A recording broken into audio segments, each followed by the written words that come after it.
Hello, myself Minesh Kumar Patel, currently working as assistant professor, Department of the Pharmacology and Pharmacy Practice. મારા એજ્યુકેશનનું બેકગ્રાઉન્ડની વાત કરું તો bachelor of pharmacy મેં ગણપત યુનિવર્સિટીમાંથી કરેલું છે. એમફાર્મ અને પીએચડી બંને મારું પારુલ યુનિવર્સિટીમાંથી છે. Additionally beyond the pharmacy background જે મેં ડિગ્રી બીજી લીધી છે એ છે advance diploma in drug regulatory affairs કે જે મેં જામિયા હેમદર્દ યુનિવર્સિટી દિલ્હીથી કરેલું છે. આજે તમારી સામે લઈને આવ્યો છું બીફાર્મ સેમિસ્ટર 6 ફાર્માકોલોજી 3 નો ચેપ્ટર નંબર 1 નો પહેલો ટોપિક છે anti asthmatic drugs. So let's start the anti asthmatic drugs. Drugs ને સમજતા પહેલા ડિઝીઝ એકવાર સમજી લઈએ. એન્ટી અસ્થમેટિક ડ્રગ્સ, સો અસ્થમાની વાત છે. So what is the asthma? So asthma is a respiratory disease. કેવી રીતે ખબર પડશે કે પેશન્ટને અસ્થમા છે? So it characterized by the bronchoconstriction. જે બ્રોન્કિયલ ટ્રી છે કે જે લંગ્સ ને ઓક્સિજન સપ્લાય કરે છે, એ બ્રોન્કિયલ ટ્રીમાં કન્સ્ટ્રિક્શન થઈ ગયું હોય. So it's a bronchoconstriction and bronchial inflammation. હવે પેશન્ટને બ્રોન્કોકન્સ્ટ્રિક્શન થી બ્રોન્કિયલ ઇન્ફ્લામેશન થશે તો થશે શું? So the bronchial constriction and the bronchial inflammation can leads to the difficulty in breathing.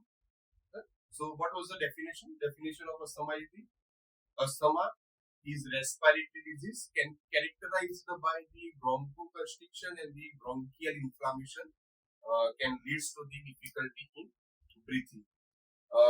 Actually asthma બહુ બધા લોકોનું કન્ફ્યુઝન છે કે અસ્થમા અને smoking they are related to each other, પણ એવું નથી.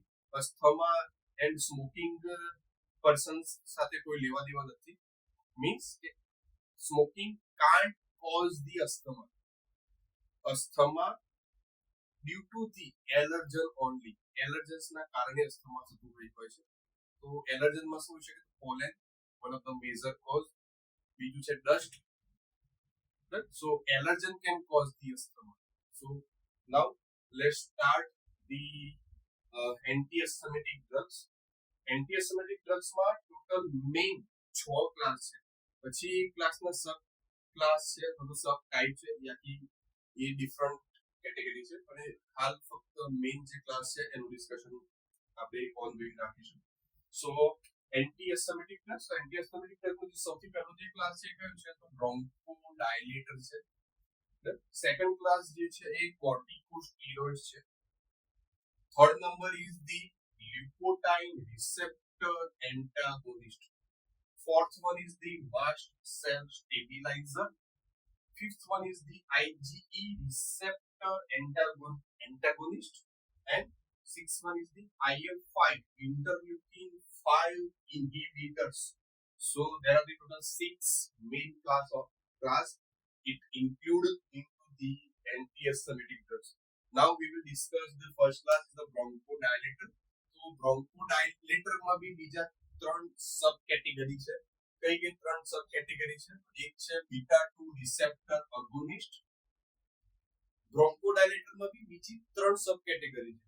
સો એ 3 માંથી સૌથી પહેલી જે કેટેગરી છે કઈ છે? તો બીટા 2 રિસેપ્ટર અગોનિસ્ટ. સેકન્ડ કેટેગરી જે છે એ મસ્કારિનિક રિસેપ્ટર એન્ટાગોનિસ્ટ. મસ્કારિનિક રિસેપ્ટર્સ જે છે એમાંથી સ્પેસિફિક જો વાત કરીએ તો M3 receptors. M3 receptor antagonist. So second category, yeah, second subcategory of bronchodilators. ત્રીજી જે કેટેગરી છે એ છે મિથાઇલ ઝેન્થિન. So ત્રણ સબ કેટેગરી થઈ ગઈ. કોની થઈ? ત્રણ સબ કેટેગરી. ત્રણ થઈ bronchodilators. Now we will discuss on the first category, beta 2 receptor agonist. Beta 2 receptor agonist માં બી બીજી બે સબ કેટેગરી છે કે જે based on the action of drug. So પહેલી જે કેટેગરી છે short acting beta 2 receptor agonist. Short acting beta 2 receptor agonist એટલે આનું જે શોર્ટ ફોર્મ જે થશે શું થશે? SABA. SABA.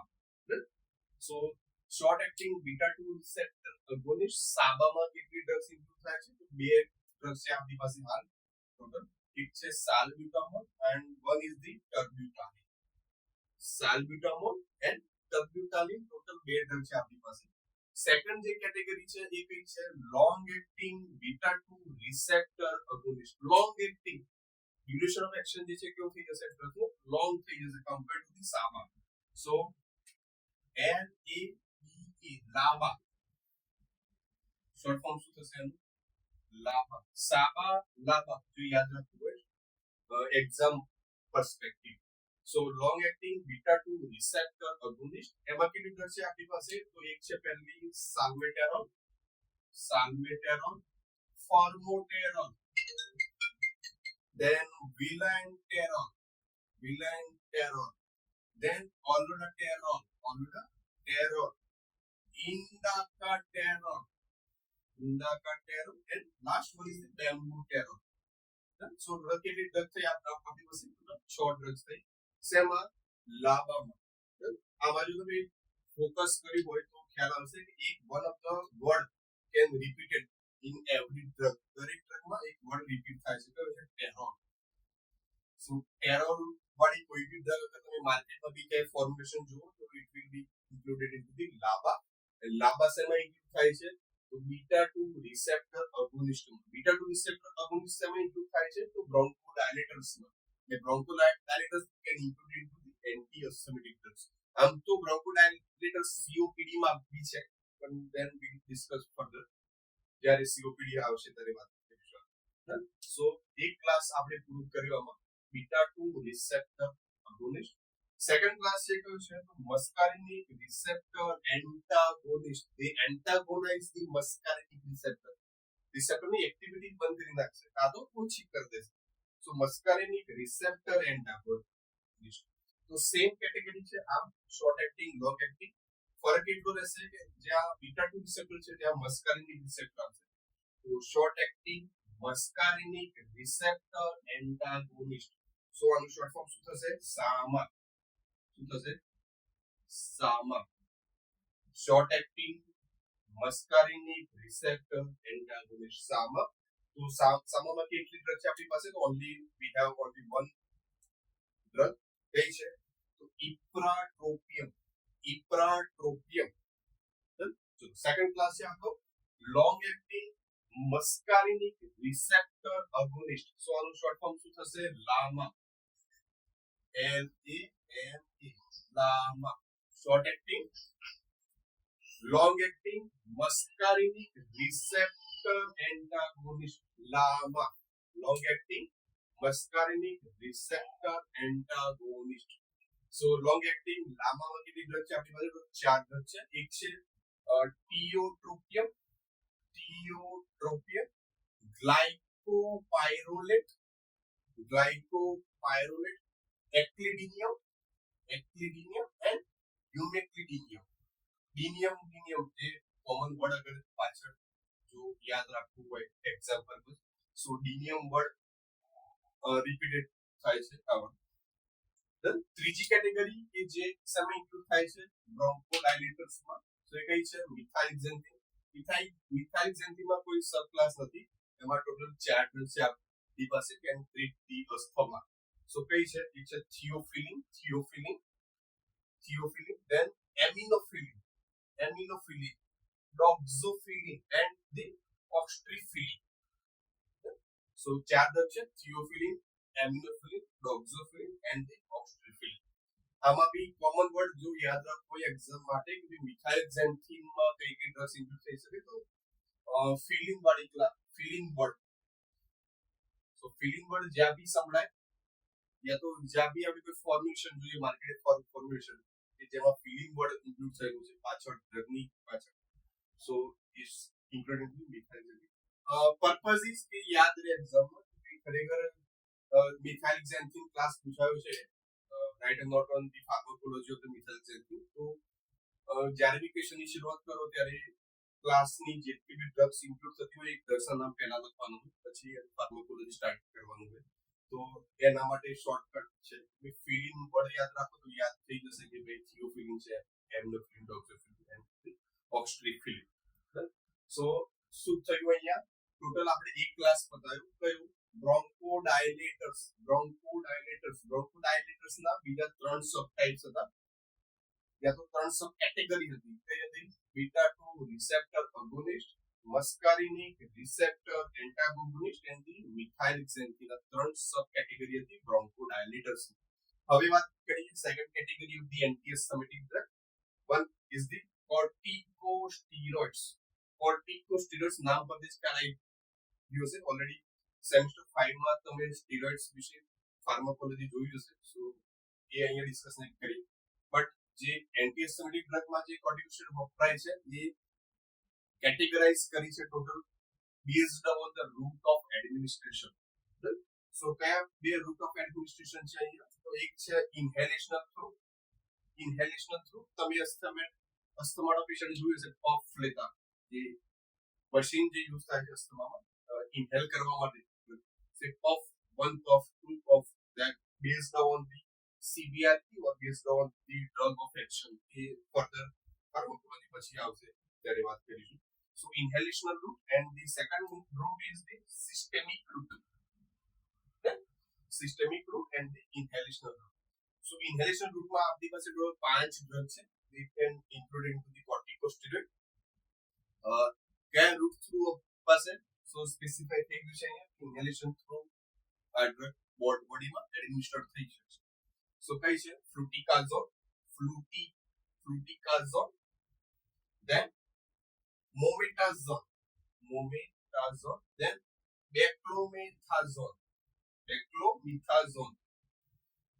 fluticasone mometazone beclomethasone then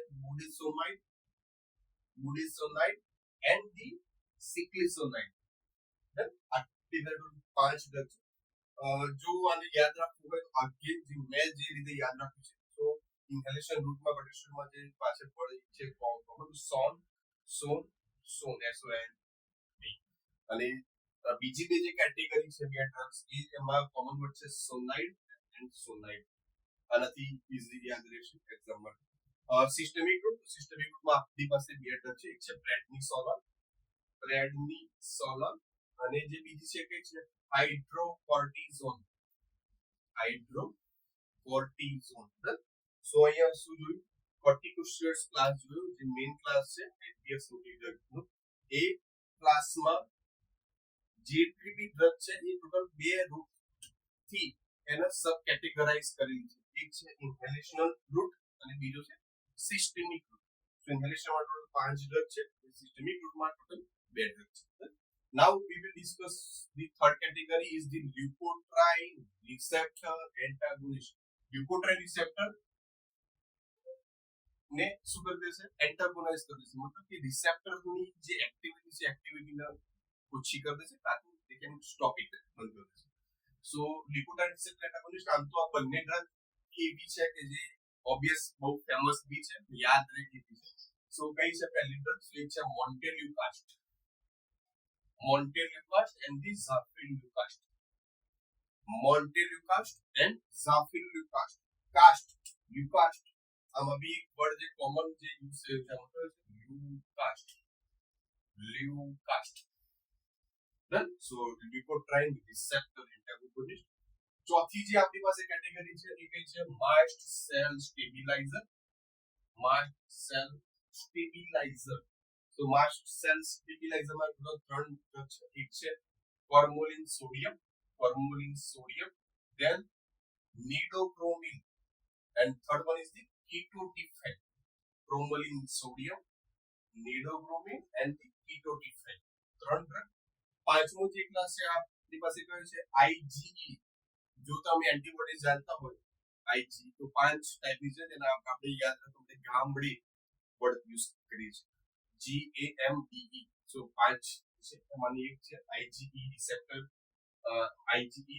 antagonist એમાં આપણી પાસે ટોટલ એક જ કેટેગરી ડ્રગ છે એ છે કઈ ઓમેલિઝુમા so last category of the antihistaminic drug તો એમાં છે IL-5 નું ફૂલ ફોર્મ થાય interleukin 5 inhibitor જે interleukin 5 જે છે એનો ઇન્હિબિશન કરી નાખશે ઇન્હિબિટ કરી દેશે એની એક્ટિવિટી સો એમાં આપણી પાસે ત્રણ ડ્રગ છે IL-5 ઇન્હિબિટર્સ માં સો એક છે મેપોલિઝુમાબ, reslizumab and the benralizumab.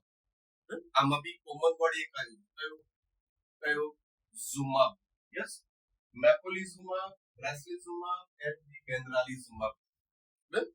So this is the whole about the classification of the anti-asthmatic drugs. હવે નેક્સ્ટ વિડિયોમાં જે આપણે વાત કરીશું એ પર કેટેગરી, પર ક્લાસ, પર કેટેગરી, પર ડ્રગ આપણે એનું ફાર્માકોલોજી જોઈશું નેક્સ્ટ વિડિયોમાં, કે જેમાં ફાર્માકોલોજી શું છે ડ્રગની એ ખ્યાલ આવશે. જનરલી ઘણા બધા વિદ્યાર્થીઓને એવું હોય છે કે કોઈ બી ડ્રગનું ફાર્માકોલોજી પૂછાય તો લખવું શું એ ખરેખર બહુ કન્ફ્યુઝિંગ હોય છે. જ્યારે બી લખવા જાય ત્યારે ઘણું બધું એક્ઝામમાં જે ક્વેશ્ચન પૂછ્યો હોય અને લખીને કંઈક બીજું આવી ગયું, જેથી માર્ક્સ કટ થઈ અને રિઝલ્ટ આવે ત્યારે ઓબ્વિયસલી એવું ફીલ થાય કે લખ્યું તો સાચું ફેલ થાય, પણ એવું નથી. તમે ખરેખર ક્યાંક ભૂલ કરીએ છે. એક્ઝામ્પલ તરીકે માનો કે આપણે લઈએ ડોક્ઝોફિલિન લઈએ. માનો કે એક્ઝામમાં એવું પૂછ્યું છે કે right a note on pharmacology of the doxofylline. So હંમેશા શરૂઆત જે થશે એ ડ્રગના ઇન્ટ્રોડક્શન થી થશે. કેવી રીતે? તો ડોક્ઝોફિલિન છે તો ડોક્ઝોફિલિન નું કેમિકલ ક્લાસ કયું છે એ તમારે લખવું પડશે. અગર જો વધારે નોલેજ જો ગેઇન કરવાની હોય ઈચ્છા, તો એમાં તમે એ બી કરી શકો છો કે ડોક્ઝોફિલિન ડ્રગ ડિસ્કવર્ડ બાય ધી હુ, એ બી ઇન્ટ્રોડક્શનમાં લખી શકાય. Then you can discuss the mechanism of action. એક એ ડ્રગ નું ઇન્ટ્રોડક્શન લખ્યું. સેકન્ડ પોઈન્ટ જે આવવું જોઈએ તમારે કઈ આવવું જોઈએ, mechanism of action of drug, કેવી રીતે ડ્રગ કામ કરે છે અને અસ્થમાના સિમ્પ્ટોમેટિક તમને રિલીફ અપાવે છે. પ્લસ મિકેનિઝમ એક્શન થી મિકેનિઝમ એક્શન જેવી પૂરી થાય એટલે તમારે શું લખવાનું, ફાર્માકોકાઇનેટિક ઓફ ધી ડ્રગ. ફાર્માકોકાઇનેટિકમાં શું ઇન્ક્લુડ થશે, એ બી એમ ઈ, એબ્ઝોર્પ્શન, ડિસ્ટ્રીબ્યુશન, મેટાબોલિઝમ એન્ડ એક્સક્રીશન. એમાં તમારે ડોઝ લખવો પડશે કે ઇનિશિયલ ડોઝ યા તો મિનિમમ ડોઝ કયો છે ડ્રગનો, એ કયા રૂટ થ્રુ ડ્રગ અપાય છે, આઈવી છે, આઈએમ છે, એસસી છે, ઓરલ છે, કયા રૂટ થ્રુ અપાય છે. સો ફાર્માકોકાઇનેટિક લખવું પડશે. જેવું ફાર્માકોકાઇનેટિક પોર્શન પૂરું થાય પછી એમાં યુઝિસ લખો ડ્રગના, એ યુઝ ક્યાં ક્યાં થાય છે એ. જેમ કે બ્રોન્કોડાયલેટર છે તો બ્રોન્કોડાયલેટર એવું નથી કે અસ્થમામાં જ વપરાય છે, એ સીઓપીડી માં બી વપરાય છે. સો યુઝિસ એમાં તમને ખબર પડશે કે યુઝ ડ્રગ ક્યાં ક્યાં થાય છે. મેઇન કેટેગરી ઠીક છે, એન્ટીએસેમિટિક ક્લાસની ડ્રગ છે અને તમે નથી આખું અલગ વસ્તુ, પણ યુઝિસ એના લખવા પડશે. યુઝિસ લખ્યા પછી શું લખવું પડશે એનું, એડવર્સ ઇફેક્ટ્સ. એડવર્સ ઇફેક્ટ્સ ડ્રગની હંમેશા હોય, દરેક ડ્રગની એડવર્સ ઇફેક્ટ હોય. So adverse effect they based on the overdose of the drug. Overdose આપવાથી કઈ એડવર્સ ઇફેક્ટ પ્રોડ્યુસ થઈ શકે છે, mild to moderate type of adverse effect. So એ તમારે મેન્શન કરવું પડશે. એડવર્સ ઇફેક્ટ પૂરી થાય એટલે એમાં લખો તમે ડ્રગ ડ્રગ ઇન્ટરેક્શન. આ ડ્રગ ની બીજી કઈ ડ્રગ સાથે કોન્ટ્રાઇન્ડિકેશન છે, જેમ કે એક્ઝામ્પલ માનો કે ટેટ્રાસાઇક્લિન છે. Tetracycline they are contraindicated with the calcium product જીપીપી છે એની સાથે કોન્ટ્રાઇન્ડિકેટ છે. They make a complex with the calcium and they exit out via. So એ ડ્રગ ડ્રગ ઇન્ટરેક્શન લખવું પડશે. ડ્રગ ફૂડ ઇન્ટરેક્શન હોય તો બી લખવું પડશે. દેન કોન્ટ્રાઇન્ડિકેશન, ઘણી બધી કોન્ટ્રાઇન્ડિકેશન છે. કેવી રીતે એક્ઝામ્પલ તરીકે તો કોન્ટ્રાઇન્ડિકેશન શું લખી શકાય કે doxofylline they are contraindicated with the pregnancy. Pregnancy હોય તો એવા પેશન્ટ ડોક્ઝોફિલિન નથી લેવાનું. So they are contraindicated. Doxofylline is contraindicated with the children. So આ યાદ રાખવાનું છે આવા પોઈન્ટ. સો કોઈ બી ડ્રગની ફાર્માકોલોજીમાં શું શું આવવું જોઈએ, એ ડ્રગનું ઇન્ટ્રોડક્શન, ડ્રગની mechanism of action. Mechanism of action જેવી પૂરી થશે તરત જ શું આવશે એનું ફાર્માકોકાઇનેટિક. ફાર્માકોકાઇનેટિક પછી યુઝિસ જેવા પૂરા થઈ જશે એના પછી શું ઇન્ક્લુડ થશે, સો યુઝિસ પછી adverse effect. Yes, adverse effect then the drug drug interaction પછી યા તો તમે એમાં જ ઇન્ક્લુડ કરી શકો છો ડ્રગ ડ્રગ ઇન્ટરેક્શનમાં contraindication of the drugs. So આટલું લખો તો કોઈ બી એક ડ્રગનું ફાર્માકોલોજી પૂરું થાય. એટલે તમારે 5 માર્ક્સનો ક્વેશ્ચન હોય કે 6 માર્ક્સનો, they will be filled out. Subject એવું બી નથી કે જે વધારે સપ્લિમેન્ટરી પેજ ભરાય. સ્પેસિફિક સબ્જેક્ટ છે, સ્પેસિફિક લખવાનું છે, એમાં કોઈ એડ ઓન કે એવું કંઈ બી નથી. So thank you. Thanks for the initial of my signature, Dinesh Patel. Next વિડીયોમાં આપણે વાત કરીશું બ્રોન્કોડાયલેટર્સની. બ્રોન્કોડાયલેટર્સમાં SABA, LABA, SAMA, LAMA and the methylxanthine. Thank you.